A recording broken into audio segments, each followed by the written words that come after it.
ಇನ್ನು ಧರ್ಮಸ್ಥಳದ ಪರವಾಗಿ ಜೈನ ಸಮುದಾಯ ನಿಂತಿದೆ. ರಾಜ್ಯ ಹೊರ ರಾಜ್ಯಗಳ ಜೈನ ಸಮುದಾಯದಿಂದ ಜಾಥಾವನ್ನ ಹಮ್ಮಿಕೊಳ್ಳಲಾಗಿದೆ. ವೀರೇಂದ್ರ ಹೆಗ್ಗಡೆ ಅವರಿಗೆ ಬೆಂಬಲ ಘೋಷಿಸಿ ಜಾಥಾವನ್ನ ಹಮ್ಮಿಕೊಳ್ಳಲಾಗಿದೆ. ಮಹಾದ್ವಾರದಿಂದ ದೇವಸ್ಥಾನದವರೆಗೆ ಜಾಥಾ ನಡೆಸಲಾಗಿದೆ. ವಿವಿಧ ಕಡೆಗಳಿಂದ ಬಂದಿರುವಂತಹ ಭಟ್ಟಾರಕ ಮಹಾಸ್ವಾಮೀಜಿಗಳು 15ಕ್ಕೂ ಅಧಿಕ ಜೈನ ಭಟ್ಟಾರಕ ಸ್ವಾಮೀಜಿಗಳು ಬೆಂಬಲವನ್ನ ನೀಡಿದ್ದಾರೆ. ಪೋಸ್ಟರ್ಗಳನ್ನು ಹಿಡಿದು ಜೈನ ಸಮುದಾಯದಿಂದ ಜಾಥಾ ನಡೆಸಲಾಗಿದೆ. ಕ್ಷೇತ್ರದ ಹೆಸರನ್ನ ಕೆಡಿಸೋದಕ್ಕೆ ಸಾಧ್ಯ ಇಲ್ಲ ಅಂತ ಆಕ್ರೋಶವನ್ನು ವ್ಯಕ್ತಪಡಿಸುತ್ತಿದ್ದಾರೆ. ಷಡ್ಯಂತ್ರ ಮತ್ತು ಸಂಚು ಬಯಲು ಮಾಡೋದಕ್ಕೂ ಕೂಡ ಈ ಸಂದರ್ಭದಲ್ಲಿ ಒತ್ತಾಯಗಳು ಕೇಳಿ ಬರ್ತಾ ಇದೆ. ದೃಶ್ಯದಲ್ಲಿ ನೀವು ಗಮನಿಸ್ತಾ ಇದ್ದೀರಿ.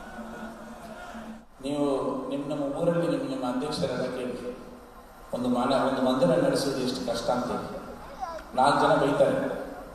ಏನೇನು ಬಯಸುವುದಲ್ಲ, ಯಾವಾಗ ತನಕ ಪದವಿ ಇರ್ತದೆ ಅಷ್ಟು ತನಕ ಅಷ್ಟು ವರ್ಷ ಕೆಲಸ ಮಾಡ್ತಾರೆ. ಎಲ್ಲ ಬೈತಾರೆ, ಎಲ್ಲರೂ ಬೈಗೆಲ್ಲರೂ.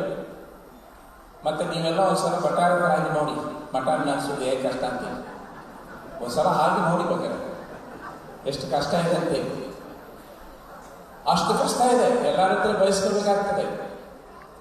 ಹಾಗಾದರೆ ನೀವೆಲ್ಲ ಒಂದೊಂದು ಮಂದಿರ ನಡೆಸೋದು ಕಷ್ಟ ಇದೆ, ಒಂದೊಂದು ಊರು ನಡೆಸೋದು ಕಷ್ಟ ಇದೆ, ಒಂದೊಂದು ಮಠ ನಡೆಸೋದು ಕಷ್ಟ ಇದೆ ಅಂತಂದ್ರೆ ಇಷ್ಟು ಎಲ್ಲವನ್ನೂ ನಡೆಸತಕ್ಕಂಥ ಹೆಗ್ಡೆಯವರಿಗೆ ಎಷ್ಟು ಕಷ್ಟ ಇರ್ಬೋದು.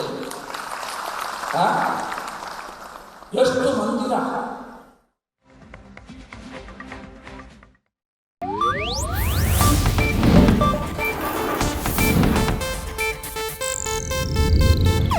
ಇದು ಏಷ್ಯಾನೆಟ್ ನ್ಯೂಸ್ ನೆಟ್ವರ್ಕ್ ಪ್ರಸ್ತುತಿ.